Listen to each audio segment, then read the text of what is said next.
Hello, everyone, and welcome to Chapter 4, Section 2 of the text of A Course in Miracles. I have a lot of really fun stuff to cover with you all today. First of all, I am absolutely loving Chapter 4, and we're going to do a couple of paragraphs at a time today because some of these paragraphs only have like one sentence to really underline the concept of what they're talking about. But all of the stuff is just, it's juicy and it's so good. So a couple of things before I jump in and do the opening preparation. Miss Mary, you had a question, let me find it, about the use of the word charity. Oh, yeah. I looked up from last week. So Chapter 4, Section 1, Paragraph 3, I think it was. Yep. Paragraph 3, line 5, line 3? Line 3. Line 3. Okay, so I want to just go back to that.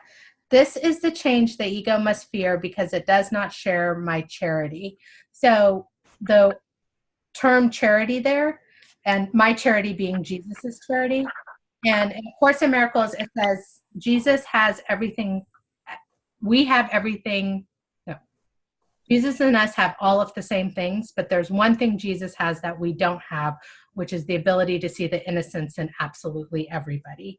So that's how he was able to heal the lepers and heal the blind and all of that, because he saw them as complete and whole.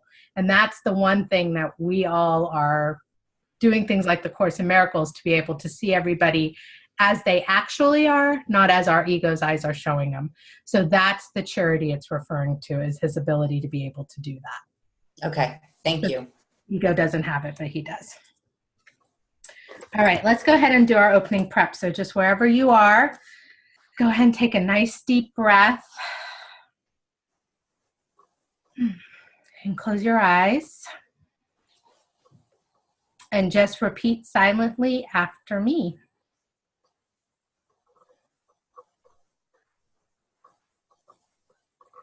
I dedicate this time to healing my mind and awakening to my true nature.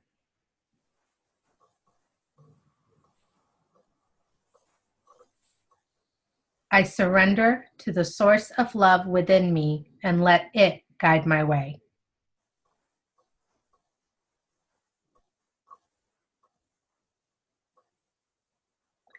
As I do this mind healing work, I'm willing to be mindful of my thoughts without judgment.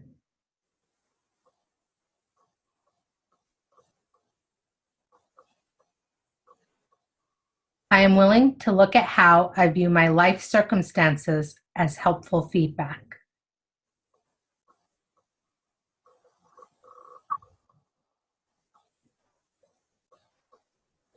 I am willing to take responsibility for letting go of limiting thoughts and beliefs.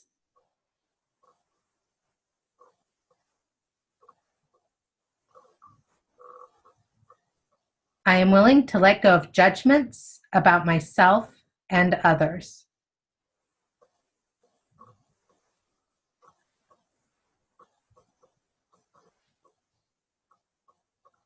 I am willing to quiet my mind and ask Holy Spirit to take the lead.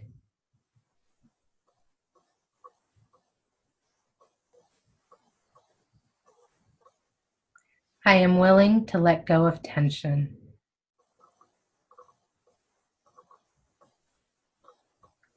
I soften and imagine the Holy Spirit leading me into peace.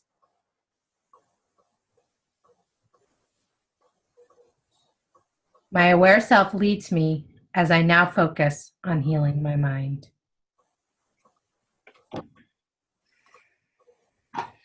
All right, beautiful. Okay, so Chapter 4, Section 2. And I've put some of these paragraphs together because they're one concept that continues on. So what I'm going to do is everybody good to read? Stephanie, are you good to read? Yes. Okay, wonderful. So you're good too, Leslie? Mary? Yes. Okay. So let's go ahead and do paragraphs 1 through 3. So we'll go Leslie, Mary, Stephanie. So Leslie 1, Mary 2, and Stephanie 3, and then we'll talk about all 3 of them together. Okay. Chapter 4, Section 2, the ego and false autonomy. It is reasonable to ask how the mind could ever have made the ego. In fact, it is the best question you could ask. There is, however, no point in giving an answer in terms of the past because the past does not matter and history would not exist if the same errors were not being repeated in the present. Abstract thought applies to knowledge because knowledge is completely impersonal and examples are irrelevant to its understanding. Perception, however, is always specific and therefore quite concrete. Everyone makes an ego or a self for himself, which is subject to enormous variation because of its instability. He also makes an ego for everyone else he perceives, which is equally variable. Their interaction is a process that alters both, because they were not made by or with the unalterable. It is important to realize that this alteration can and does occur as readily when the interaction takes place in the mind as when it involves physical proximity. Thinking about another ego is as effective in changing relative perception as is physical interaction. There could be no better example that the ego is only an idea and not a fact. Your own state of mind is a good example of how the ego was made. When you threw knowledge away, it is as if you never had it. This is so apparent that one need only recognize it to see that it does not that it does happen. If this occurs in the present, why is it surprising that it occurred in the past? Surprise is a reasonable response to the unfamiliar, though hardly to something that occurs with such persistence. But do not forget that the mind need not work that way, even though it does work that way now. Okay. So, question, first paragraph, big question. Why are we stuck in this mess? And I know that on these calls before, we've asked that question. If God is all powerful, if there's the spirit and there's the ego, why do we even have to deal with this whole ego and everything's false and our perception and all of that to begin with? And so what the Course is saying over here is you're stuck in this time and space continuum. You're stuck thinking that this was something that happened a long time ago, and now I'm stuck with the consequences of Adam and Eve, or wherever the split occurred, and I'm the victim of this set of circumstances. And what the Course is telling you very clearly right here is there is no such thing as time and space. So this split is either occurring right this moment or not occurring at all in this moment, which is why we always have the opportunity, and the only thing the Course asks us to do is be willing to see things differently. So be willing to not split. Every single moment of every day, we're making the decision of whether the split is occurring or whether it's not occurring. And when enough of us have decided that the split's not occurring, then we reach this place where that's going to be the common thought process. Right now, those of us who are like, this person's being obnoxious to me, but I believe in oneness, and I know that how they're showing up is not the real them and all of that, we are considered nuts.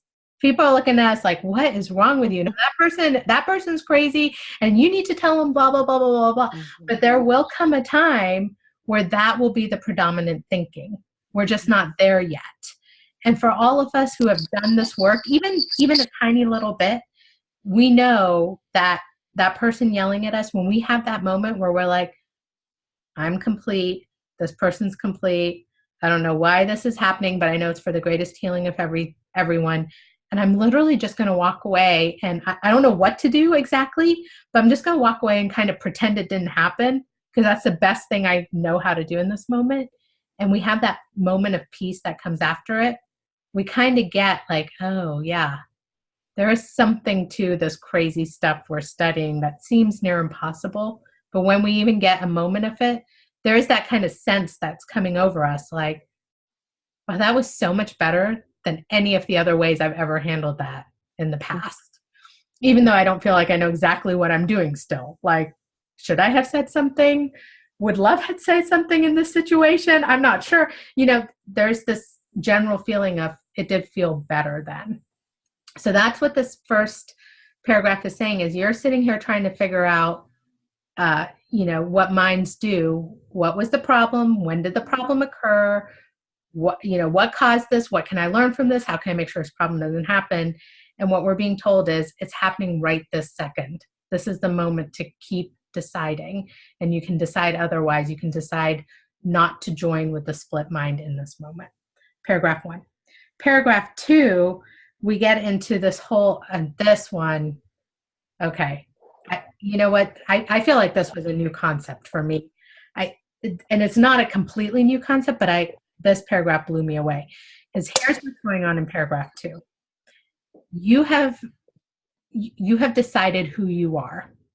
And sometimes the person you decide who you are is this beautiful, bright, shining star of God, and your love and your light and your all these wonderful things.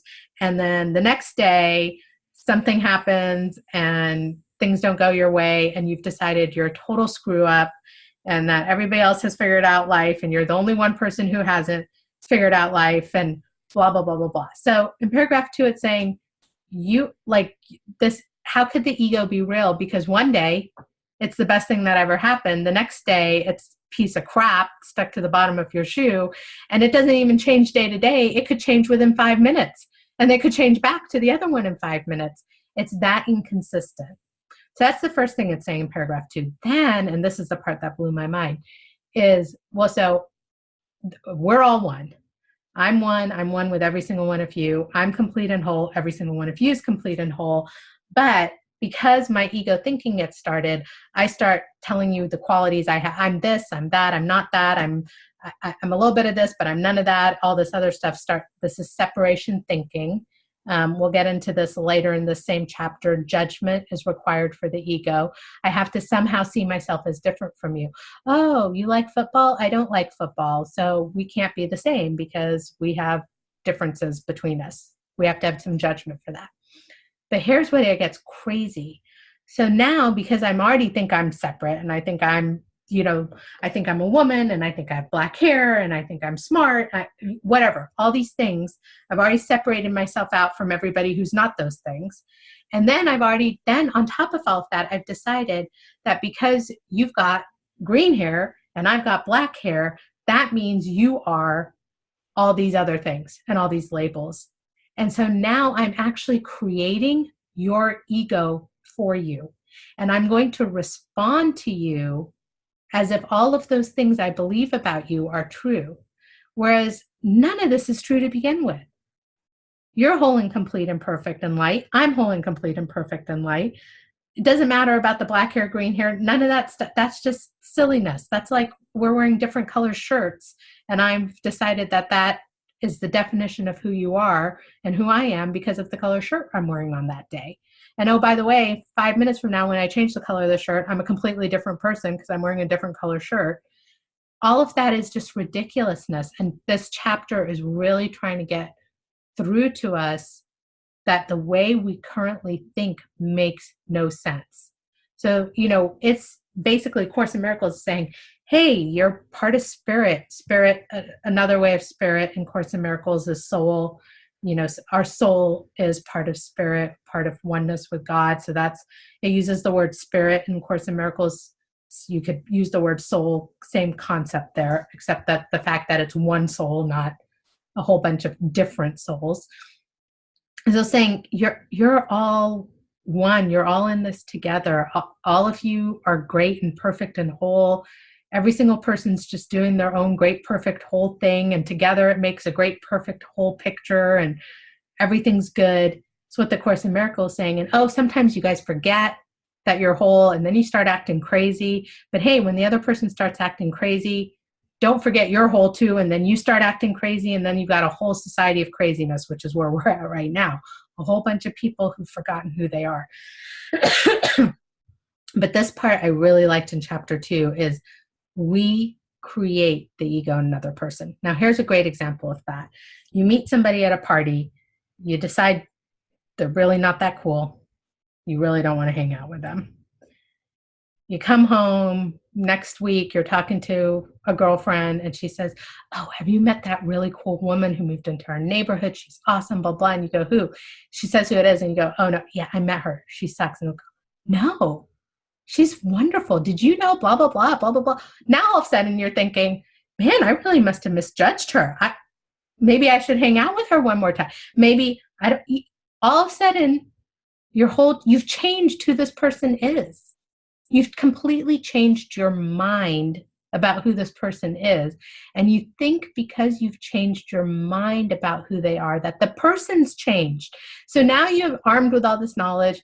You go take your dog for a walk. You run into this woman on the street and you're like, oh, hey. And you start talking to her. Turns out she's pretty darn cool. Turns out she's got a dog too, blah, blah, blah, all this other stuff. But it's because you changed your mind. Because otherwise you would have run into her on the street. You would have seen her walking towards you with her dog. You would turn around and walk the other direction. And you would not have had that experience because you'd already decided who she was based on her ego. So what we're really being told in chapter 2, and this is the big part, is everything's perception, including what we think about ourselves, which what I thought was so interesting is as I was reading the opening prep, and I'm going to come back to this later too, I love this. I'm willing to let go of judgments about myself and others. We're making it all up. Whether it's about ourselves or somebody else, we're just making it up. The truth is, we are whole, complete, wonderful, perfect as we are in the eyes of God, who sometimes forget all of those things about ourselves and act crazy. That's it. I mean, it really just comes down to that. Sometimes we forget who we are and we act out. And when we act out, the only way that we can stop acting out is for somebody to come up to us and say, I know who you really are. And I love you for who you really are. You're just acting out right now. And that's what breaks the spell and we come out of it. That's paragraph 2. Okay, paragraph 3.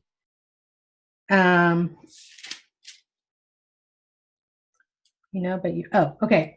So, okay, the big point that comes out in paragraph 3 is you have this knowledge, but you pretend from time to time, and when I say you, I mean all of us, we pretend from time to time that we don't know.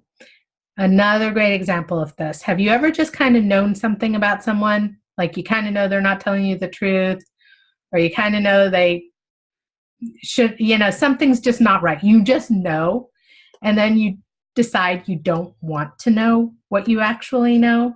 And so then you convince yourself that the clear evidence you saw, you didn't actually see because you don't want that to be true. So you don't really want to know.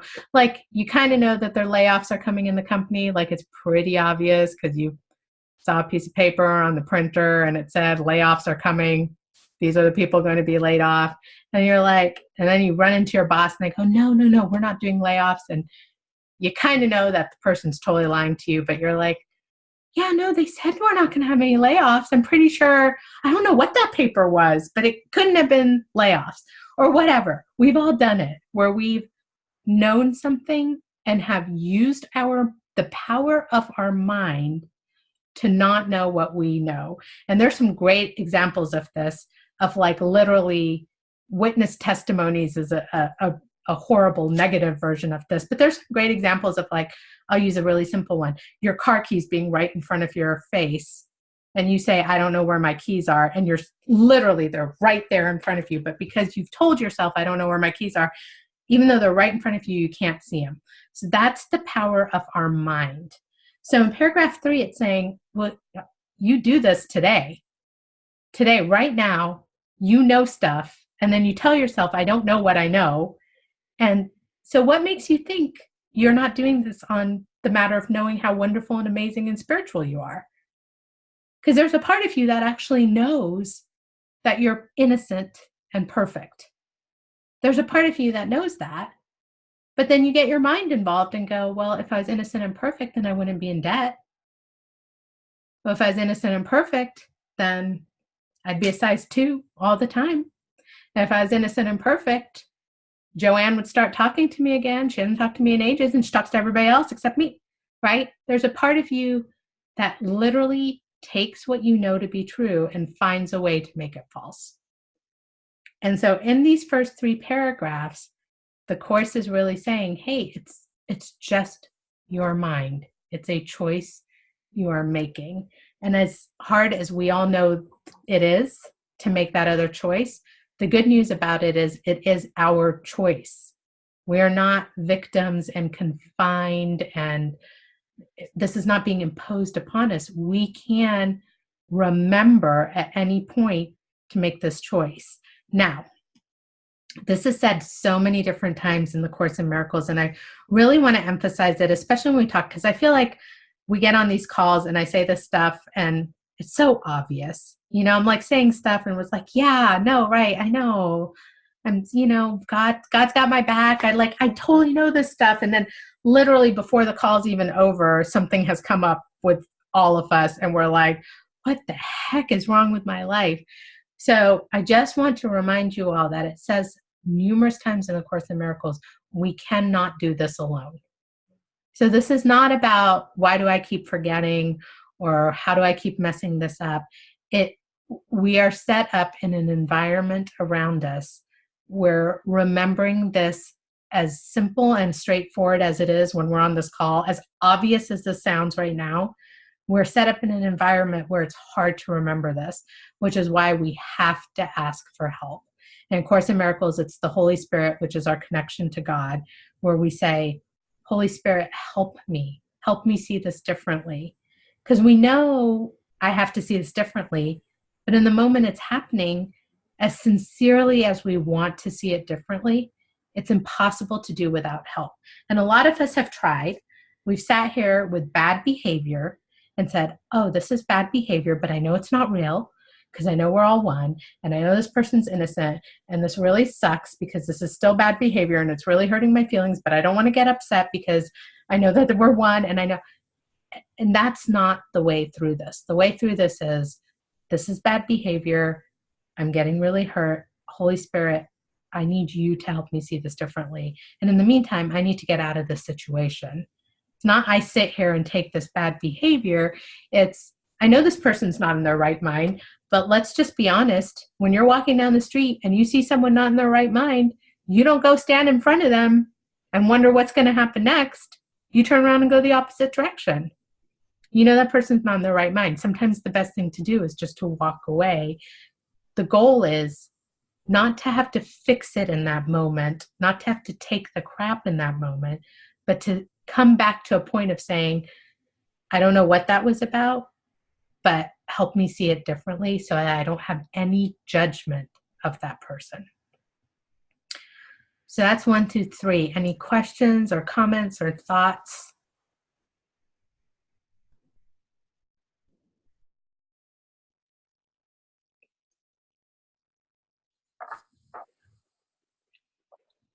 Good stuff, Amina. All right. Thanks, Leslie. Okay, let's do 4. We'll do 4 and 5 separately. So Leslie, let's have you do 4. Think of the love of animals for their offspring and the need they feel to protect them. That is because they regard them as part of themselves. No one dismisses something he considers part of himself. You react to your ego much as God does to his creations, with love, protection, and charity. Your reactions to the self you made are not surprising.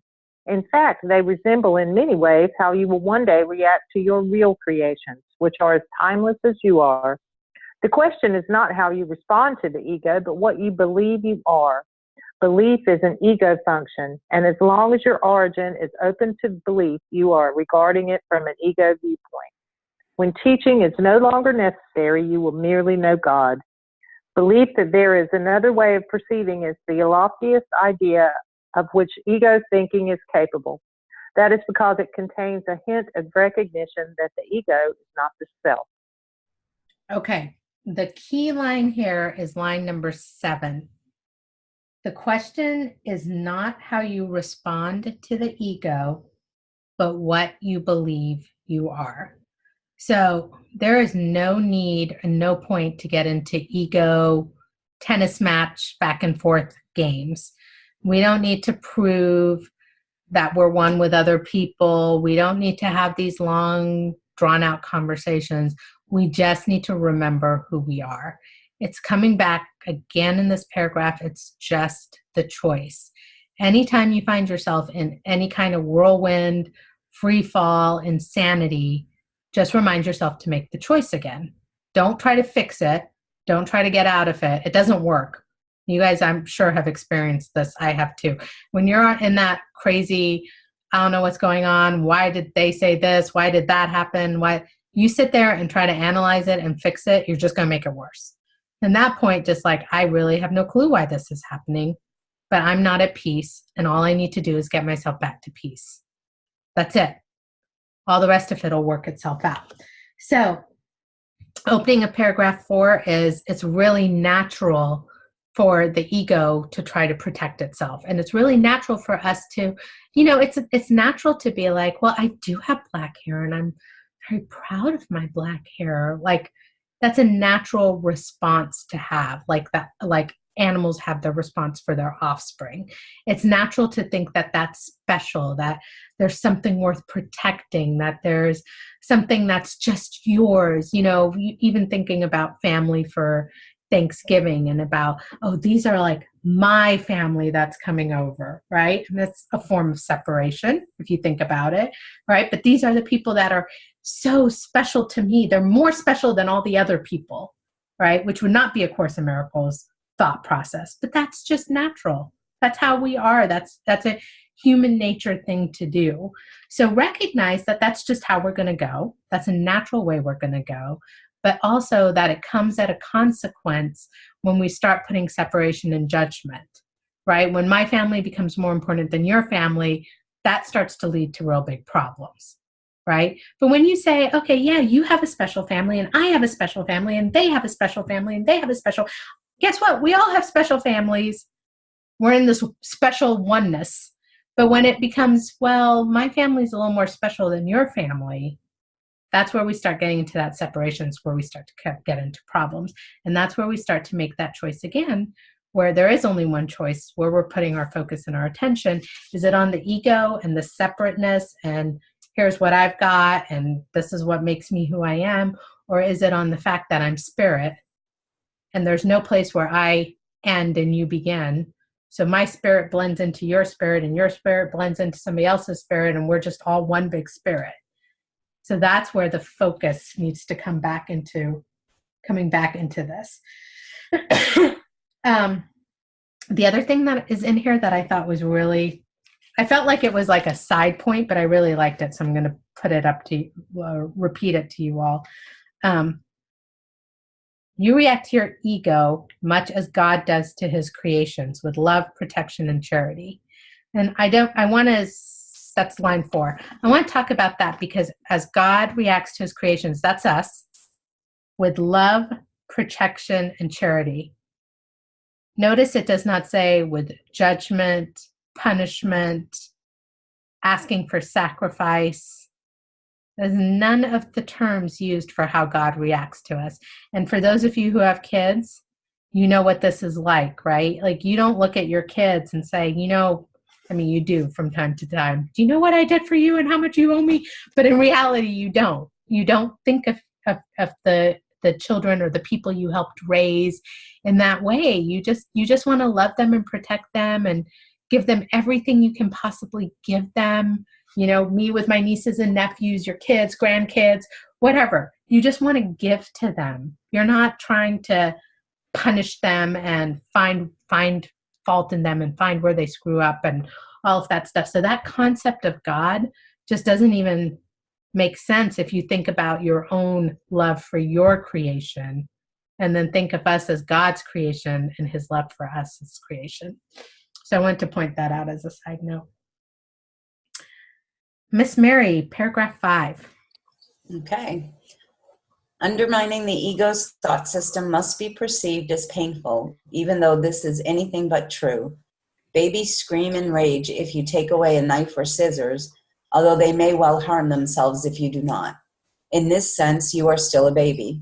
You have no sense of real self-preservation and are likely to decide that you need precisely what would hurt you most. That's interesting. Yet whether or not you recognize it now, you have agreed to cooperate in the effort to become both harmless and helpful, attributes that must go together. Your attitudes, even toward this, are necessarily conflicted because all attitudes are ego-based. This will not last. Be patient a while and remember that the outcome is as certain as God. Okay, this is a fun one, and I know it's hard to see it when we do this to ourselves, but you all have a friend who's done this. Trust me. Wait for the example on this. Okay, so it's basically saying here, you don't know what's good for you. Okay, that's how it's basic message. You don't know what's good for you. There's a higher plan in place that's good for you, but you don't trust it because you've got this ego that's trying to protect yourself and comes up with these great ideas on how to fix your problems, which, P.S., by the way, just cause you more problems. So let's talk about my best friend who gets on the phone with me all the time with her business issues. And then she explains the situation that she's having in a business dealing. That's really messed up, you guys. Like, really, I'm like, oh, I would literally quit the industry you're in and join a different industry because this is just like crazy. But okay, she comes to me with this and then she goes, I know what I'm going to do to fix it. And the second she says that, pure fear just goes through my body because she's already explained an insane situation. And I know for a fact, knowing her for as many years as I have, that whatever solution she comes up to is going to be 10 times more insane than the actual situation she's in. And I keep saying, just let this one go. Why don't you try to look for maybe you should partner with somebody different. I'm trying to get her out of the boiling hot water. And she's coming up with ideas on how to add hot sauce to the boiling hot water that's only going to make it burn worse. As if it could burn worse. It's going to make it burn worse. And I'm saying it, and she's explaining her master horrific plan to me and thinking it's going to make things better. So it's a little hard to see us do that with ourselves, though we all kind of secretly know we do this as well. We come up with the perfect solution to get out of the problems we're in, that anybody else who doesn't have that same problem is like, you're going to do what? And why would you do something like that? And you're like, because I need to speak my truth in this situation. It's no, you don't need to speak your truth in the situation. Get out of the boiling water. Stop trying to speak your truth in boiling. Nobody speaks truth in boiling water. Get out of the boiling water. So it's hard for us to see this, but that's basically what this whole thing is saying. You don't know what's good for you, and you have no sense of real self-preservation because you're sitting there in the boiling water coming up with plans that are going to make the boiling water more painful than it already is, and you think it's brilliant, the stuff you're coming up with, and it's terrible. It's horrible. So you have no idea, and you are likely to decide that you need precisely that what would hurt you most. That's exactly what your idea is going to come up with. Another way that this shows up in people's lives, one of the things that if you coach with me around relationship stuff, I tell you, do not text the person until you come and talk to me first, because this also shows up in texts. I know I'm just going to tell him, no, do not text. Do not hit send on that text. Text it to me. You can text to me what you're going to say to him. And every single time I'm like, do not send this text. It's a terrible idea to send this text. That's another example of how we do this, where you're just so sure that is exactly the perfect thing to say to him in the situation. It's not the perfect thing to say. Okay. Okay, your attitudes, even towards are even towards this are necessarily conflicted because all attitudes are ego-based. So when you come, this will not last. Be patient a while and remember that the outcome is as certain as God. When you say, and there's a prayer in the Course in Miracles, I am here to be truly helpful. And a lot of times, especially when I do relationship coaching, I say, what is the most loving thing you can do in this situation? And oftentimes it's not what any of us are doing, because we're trying so hard to figure out what we should be doing that we've taken out any sense of the other human being as a complete whole human being who deserves love and respect out of it. We're so busy trying to get our agenda across, and not even in a negative way. I mean, it's not like we're evil people. We're just trying to move towards an outcome without realizing the most loving thing to do is not necessarily to move that person towards the outcome that we want. Is to maybe step back and let them figure out that the outcome we've come up with is the right answer for them. No, just kidding. For us to step back and just see what's going to be able to happen here. So this, I think, is huge. And again, this whole chapter is so good. Let me tell you, you all know I'm very action oriented. So again, in any of these situations, wherever you have a problem, where anytime you're trying to figure something out is a good way to go with this. If you are trying to come up with a solution, anytime you're coming for anything, flat tire on the side of the road, money issues, job issues, anytime you are trying to use your brain to figure something out, step back and say, Holy Spirit, take the lead. Lead me and show me. Because anything I'm going to come up with is not going to work. It's just going to add to the insanity because I'm already in a state of insanity. If I'm sitting here thinking about it, I'm already in a state of insanity. I'm not in a state of pure trust, remembering I'm the light and perfect and whole. I'm in a state of insanity. So any solution I come up with in this place is going to lead to more insanity. So I don't want to come up with any solutions from this place. I just want to step back and ask for divine guidance, ask for help, ask for my guides to pull me through this. Questions on that one?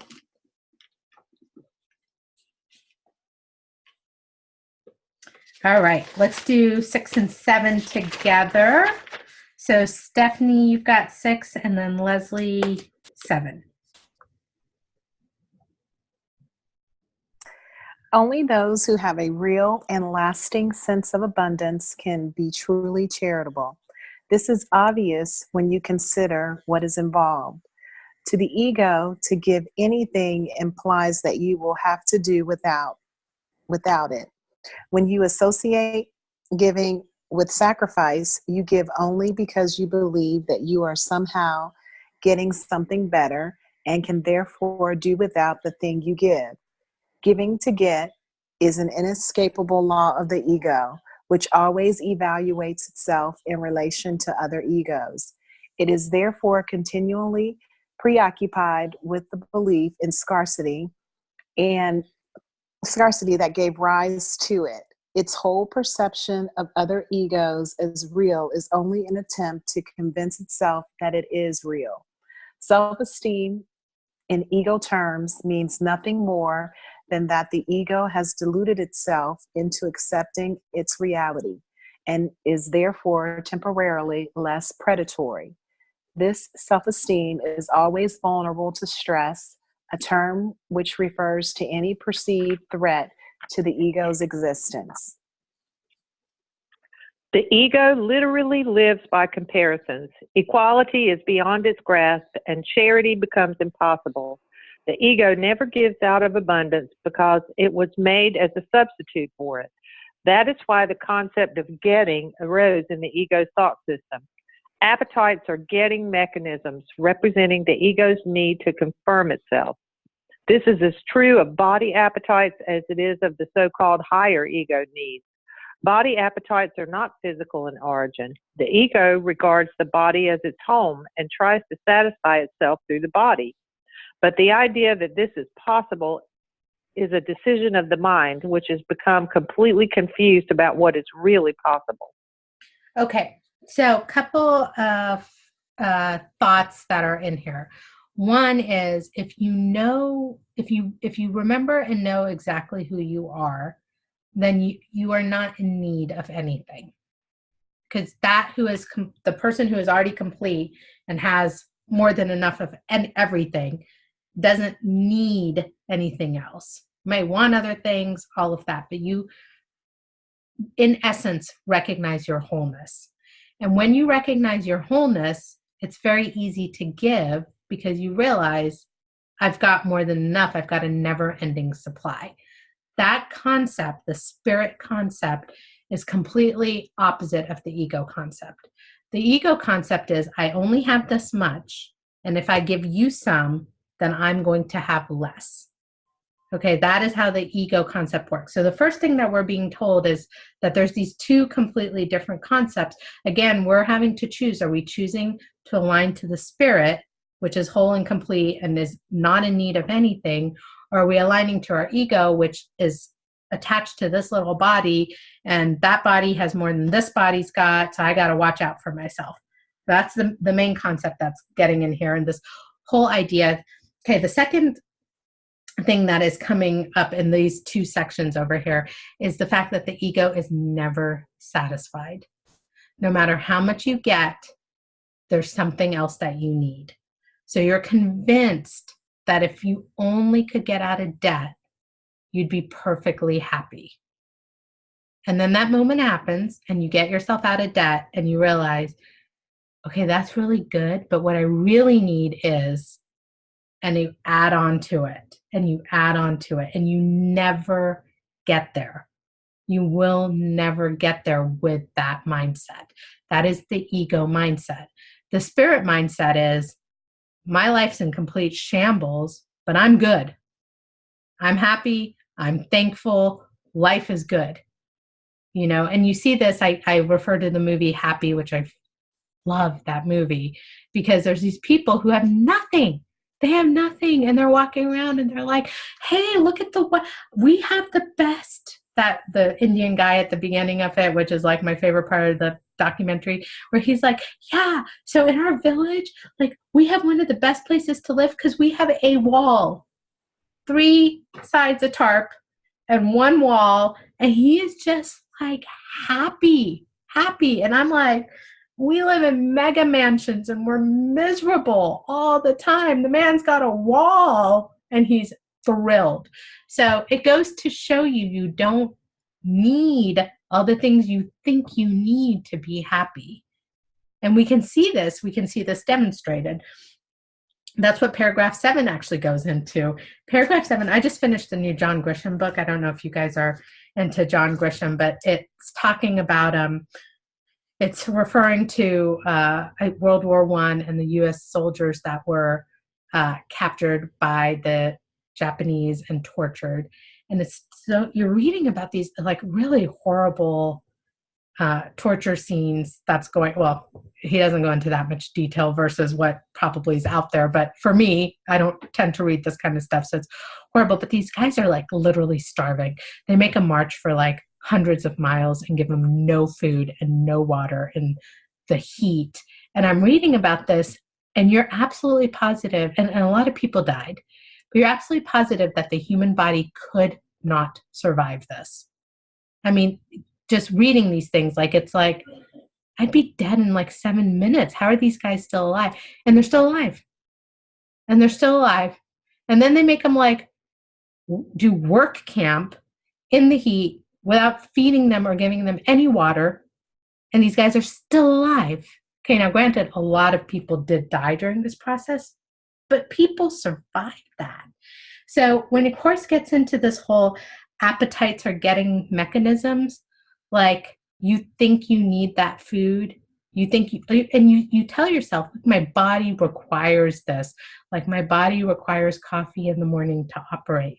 It requires that. But there's a part of you that kind of knows, or maybe doesn't know, but we're being told over here, like, hey, when you really connect to spirit, you realize you could probably go without coffee. You probably don't need as much food as you do. I know I want to do this 10-day silent Vipassana, and they only feed you up until like 12. I think when you do it your first time, you can have like some fruit or something at night, but everybody stops eating at 12. They stop eating for the day, and it's a total vegetarian meal. And I'm like, I'm going to starve to death. But hundreds of people do it. None of them starve to death. So, it goes to just show it's in our mind. I need this much food. I need these needs met. I need this level of comfort. I can't really survive without this.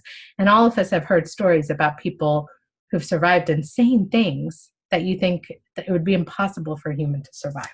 So that's what's going on over here, where this concept that the ego sees its body as the home, it's going to try to convince you have to have these things to survive. And depending on who you are and how you grew up and where you live, some people think I need a car to survive. Well, how would I get from point A to point B? Right? Other people know you don't need a car to survive. They've lived their whole life without it. They know how to survive without it. They know there's a possibility of it. So all of us have some concept of what we think we need to survive based on what our ego has created, the world that we've created for ourselves. And what we're being asked here is to remember that we actually have everything we need from spirit, and we don't need to put these constraints around ourselves on, I must have this to survive. Any questions on 6 or 7? No. All right. We'll do 8 and 9 together. So Leslie and Mary, correct?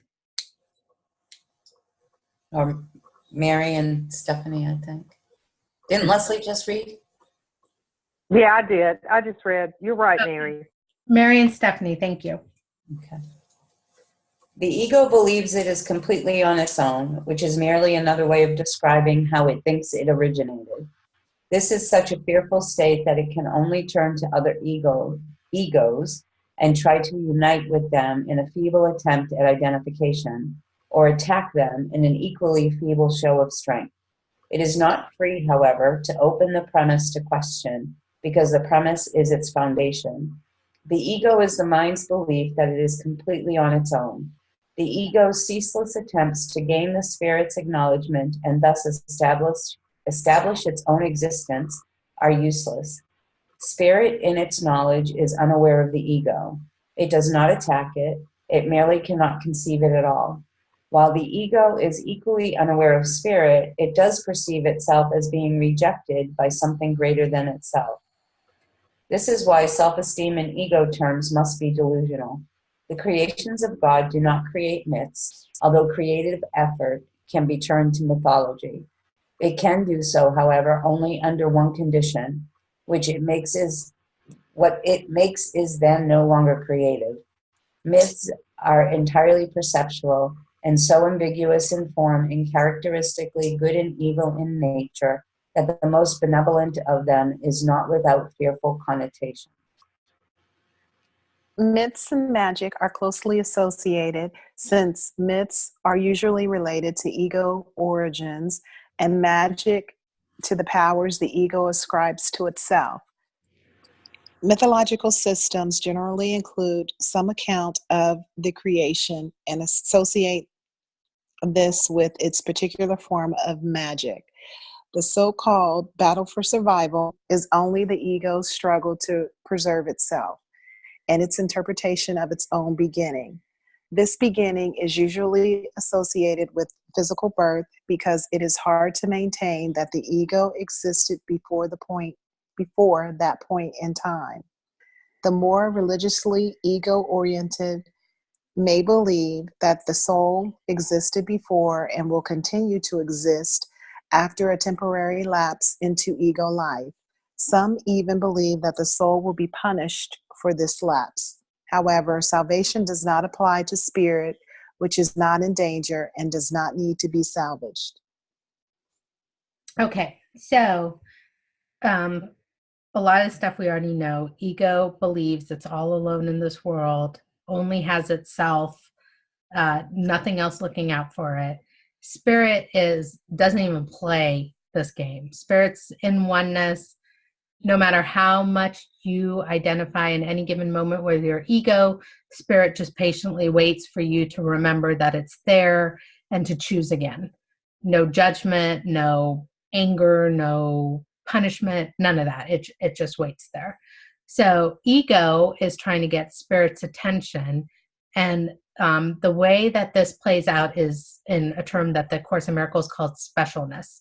So all of us have this desire to somehow be special, to be, somehow when we do things that are wrong, we want, or hurtful to somebody else, we want the other person to understand, no, we're not bad people who are trying to hurt you.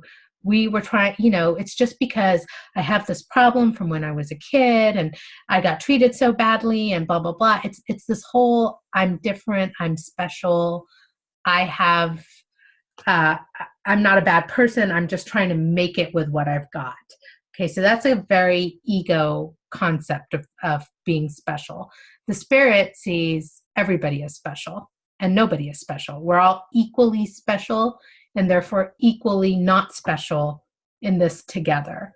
Spirit sees each of us as, if you think of us as one human body, then, it's like, is your pinky more special than your lips? I mean, it's just kind of like a ridiculous question. Like the pinky does what the pinky does, the lips do what the lips do. How do you decide which one's more special? It's a weird, spirit doesn't even go there. Like, how would it even begin to have that thought or have that question over there? Ego, on the other hand, feels like there's something missing in my life. And if I can get spirit to see how special I am, then the thing that's missing would be filled up. And the way that you get spirit to see how special you are is to not need to be seen as special. That's how you get there. You get there without judging anybody else, with realizing that every single person you're interacting with is another version of you. Some people you interact with and they're the version of you that uplifts you and makes you feel good about yourself. Some people you interact with and they're the version of you that brings up all the hurt and unhealed parts of you. But they're all just different versions of you. All of it's just perception. There's only one of us here. So that's what we get into in 8. So then in both 8 and 9, we start talking about myths and magic and this whole creating this whole idea of good and evil. And so Course in Miracles is really, there was a lot more in the original text that got cut out over here about mythology, but really the reason that this whole point came up is this whole idea of good, bad, right, wrong. That's how myths work. And what it keeps coming back to is you all have created a lot of stories and a lot of ways of looking at things, a lot of ways of separating out and trying to be special, when in reality, none of this is at play with God. These are all just different stories you tell yourself to make yourself feel different or feel special or feel like there's a good, bad, right, wrong. But in reality, none of this is playing out. This is all ego mind games to get you to think that there's something else going on over here. So paragraph 9, let me just see if I have any notes. Oh yeah, so the other thing I wrote over here is ego feels all alone, isolated, lonely, which leads to self-doubt and emptiness. So this whole battle for survival, the ego has to preserve itself and it's me against the world. I'm sure all of you have had that feeling at some point in time. Nothing's going right for me. What have I done wrong? Why am I being punished? That whole those are all concepts of the ego. And the ego doesn't have this concept of existing before your birth because it's tied to the body. Course in Miracles here in 9 also starts referring to what a lot of spiritual people have. There's a lot of different terms out there for this, but this concept of a soul contract, that we agreed to come here to carry out some mission. So that's what, the end of 9, it's starting to talk about. Some people think that the soul, came here, but even those folks think that this little period in between is some form of punishment. But that soul contract is a concept that Course in Miracles, I won't say necessarily endorses, but definitely does not deny in any way, shape, or form. So the concept there, and I guess the only reason to point that out is because sometimes we feel like, how the heck did we end up over here? But it would make sense if we all decided to come down here and have this experience for healing, and that we just don't remember making that contract. It's part of the contract, part of how we heal, is that we don't remember this, but that we are here just for our own soul evolution, to come and remove the barriers to love, basically. Remember who we actually are. Questions on 8 or 9?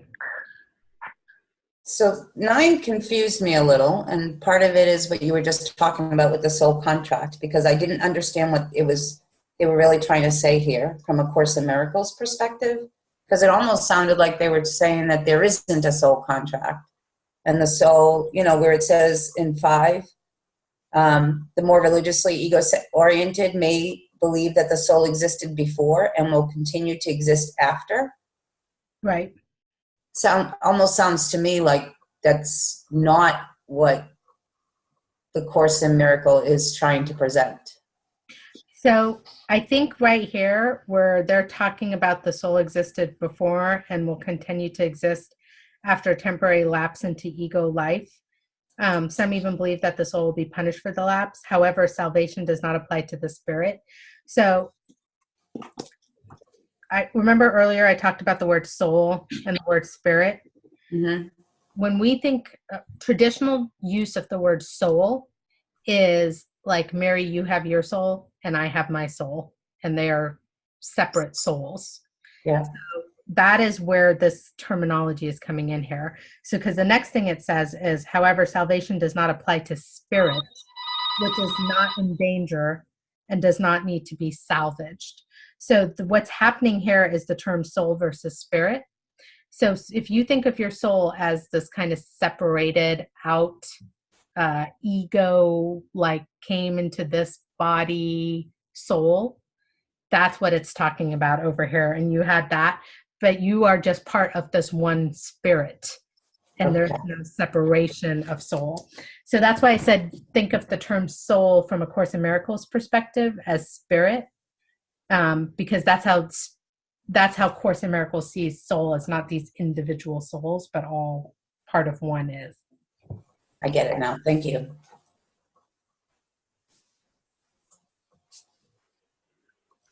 All right, 10. Let's do 10 and 11 together. So Leslie and Mary. Salvation is nothing more than right-mindedness, which is not the one-mindedness of the Holy Spirit, but which must be achieved before one-mindedness is restored. Right-mindedness leads to the next step automatically, because right perception is uniformly without attack, and therefore wrong-mindedness is obliterated. The ego cannot survive without judgment and is laid aside accordingly. The mind then has only one direction in which it can move. Its direction is always automatic because it cannot but be dictated by the thought system to which it adheres. It cannot be emphasized too often that correcting perception is merely a temporary expedient. It is necessary only because misperception is a block to knowledge, while accurate perception is a stepping stone toward it. The whole value of right perception lies in the inevitable realization that all perception is unnecessary. This removes the block entirely. You may ask how this is possible as long as you appear to be living in this world. That is a reasonable question. You must be careful, however, that you really understand it. Who is the you are living in this world? Who is the you who are living in this world? Spirit is immortal, and immortality is a constant state. It is as true now as it ever was or ever will be, because it implies no change at all. It is not a continuum, nor is it understood by being compared to an opposite. Knowledge never involves comparisons. That is its main difference from everything else the mind can grasp. Okay, so I don't know if you all remember the terms the Course is using here, right-mindedness versus one-mindedness. So our goal in A Course in Miracles is this concept of one-mindedness, of seeing the way Jesus saw, Okay, Christ vision is the term it uses in the Course in Miracles, which basically means you literally look at somebody who is screaming and yelling in the street, and you say, you can just see the holy, wonderful nature that they are. And it's like you almost don't even see them screaming and yelling. That is one-mindedness. That is the ultimate goal. That is a big step from where most of us currently are. That is a leap. It's so big that the idea of even getting there is like, I wouldn't even know where to start. That's where the concept of right-mindedness comes in. Right-mindedness says, okay, here's the deal. There's knowledge, which is associated with spirit, which is just truth is truth is truth is truth. Doesn't matter if you get it. Doesn't matter if you like it. Doesn't matter how you feel about it. It just is.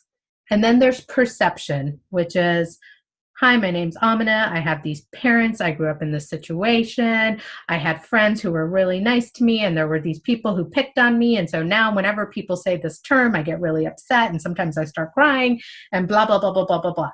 That's perception, right? That is that there's this me, it's separate, and these events happen to me, and so I respond in this way.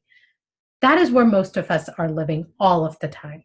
Right-mindedness is to go, oh, okay, I'm reacting to this person in this way because of something that happened to me as a kid. It's not this person. It's not happening again. But man, it feels like it's happening, and I'm starting to cry, and I don't know why I'm crying, because all of a sudden I'm remembering as if I was 7 years old all over again, and I know I'm really crazy right now. I get all of that. Somebody help me. Holy Spirit, help me see this situation differently, because I know where I'm at doesn't make sense, but I have no clue how the heck to get out of it. I know this is not a bad person. I know that they're just asking for love. I know all these things up here in my head, but I can't actually get there. So change my perception to be right-mindedness, to be right-minded.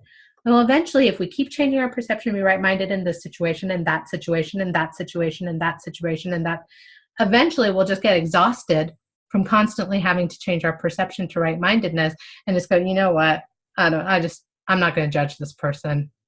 I don't have the time. I don't have the energy. I'm going to have to ask Holy Spirit to get involved. It's exhausting. I cry. It's just not worth it. I'm just going to assume they're fantastic and wonderful and a person of God. And I'm not even going to think about it, because if I think about it, I'm just going to screw myself up worse and lose my peace. And that's how we get to one-mindedness. So this is the path. Right-mindedness is the path to get to one-mindedness. That's what we're being reminded here in chapter 10. And the way to get to that one-mindedness is no judgment. So anytime you find yourself having a judgment, good or bad, where you're deciding that, if something happens in your life, it's good. And how do I know that it's good? Because it's happening. It's just that simple. All of you who are familiar with Byron Katie and the work, this is her whole thing. How do I know that should have happened to you? Because it did. That's how I know it should have happened to you. When we get to that kind of thinking, where it's like, it doesn't matter what the event is, we just realize, oh, well, this wouldn't have happened if I didn't need this to happen for my soul journey, and really start looking at things that neutrally. That's how we get to that one-mindedness. Until we get there, we keep asking the Holy Spirit to help us see things differently. So we want to be able to see it that way. So I think over in paragraph 11, it's going again into the whole concept of perception and knowledge and valuing right perception, the whole reminding us that we're removing the blocks to love. The truth of who we are is love. We're just removing the blocks to love. I love this part over here. You may ask how this is possible as long as you appear to be living in this world. That is a reasonable question, i.e., how do we actually do this? Because I want to get there, and it's really hard. How do I actually do this when I'm living in this world? Which is something that we say, right? Like, this is really hard to do here in this world. You must be careful, however, that you really understand it. Who is the you who are living in this world? So just by merely asking that question, we've again associated with our ego self. And this is kind of where I'm at here with some of the stuff I do with Lori, where it gets really, it's starting to get really interesting, because just the question you ask is showing which decision you're making. And it's like, at some point, don't even bother asking the question. You know, that's kind of the point I'm at with her, where she's like, why is this happening to me? If you're asking that question, you're identified with your ego self. How do I handle this situation? If you're asking that question, you've identified with the ego self. All of these, you know, so the only answer to all of this is, Holy Spirit, what do I do next? I step back, you take the lead, show me where to go. I know it's good. It feels like crap, so therefore I know it's good. You tell me what I need to do about it. Because, you know, if you leave it to me, I'm going to get stuck on that it feels like crap and then come up with some insane idea like my best friend does to get out of the situations. Like, anything but that. Do not do that. Anything but that idea will work. Okay, I think that's pretty much gets over that. So it ends us in the high note of reminding to just being asked to see it differently. After it's like, here's all the problems with how your mind works. It's just reminding to come back to how we see it differently. So any questions or comments or thoughts on this section? I just want to say that this really works in your everyday life. I mean, I'm not to the point that I can just zoom, okay, they're all beautiful and wonderful and love, but it works when you say, Holy Spirit, just tell me what to do. It makes such a difference in reactions and in me. I cannot tell you how much it helps. It's like I have this fallback. Oh, that's the answer to every problem. All I have to do is just say, Holy Spirit, what do I do now? Just tell me what to do, help. And it's great. And sometimes I forget, and then I remember, and I'm like, oh yeah, and it's like this big relax comes over me. Okay, I don't have to worry about this. I just ask, what do I do? And it makes a huge difference. Yeah. So thank you. Thank you, Amina. Thanks for sharing that, Leslie.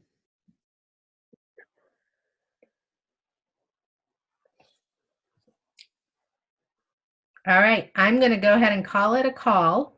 So, Amina, before you do, yes. Sorry, just a reminder, you wanted to ask people to send love and prayers out. Oh, thank you. Oh my God. Mary, what would I do without you? I love you. Okay, so our dear friend Karen is not on the call today, and she had a little medical situation. So if we could just all take 30 seconds and just close your eyes and just picture Karen's sweet spirit part of us, and just send it some love and light and energetic healing.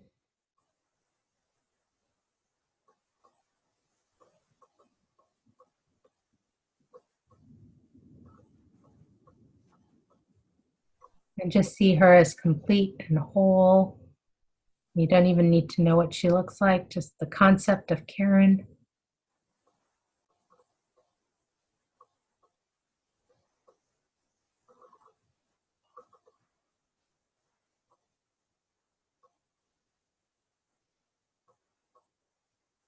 And so it is. Thank you, guys. Thank you for reminding me, Mary.